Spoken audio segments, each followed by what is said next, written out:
মাসে 50 থেকে 60 হাজার টাকা ইনকাম করা প্রবাসীরা যখন মার্কেটে ঢুকে নিজের জন্য একটা জিন্স প্যান্ট কিনতে, যখন গিয়ে সে শুনতে পায় যে জিন্স প্যান্টের দাম হচ্ছে 70 থেকে 80 রিয়াল, তখন সে না কিনা মার্কেট থেকে বাইর হয়ে চলে আসে।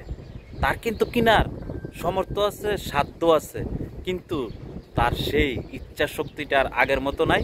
কারণ তো শুধু একটাই, তার কাঁধে যে পরিবারের ভবিষ্যৎ নির্ভর করতেছে।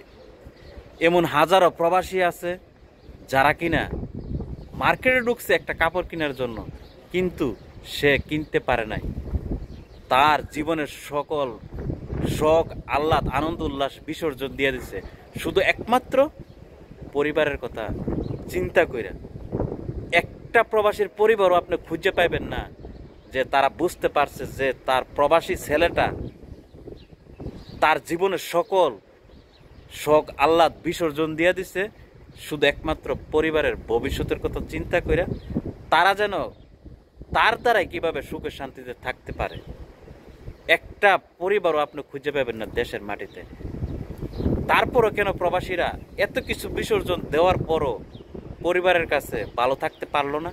এর কারণটা আমি নিজেও খুঁজি। আপনাদের কাছে আমার পক্ষ থেকে প্রশ্নটা রইল, যদি উত্তর থাকে প্লিজ কমেন্টের মাধ্যমে জানাবেন।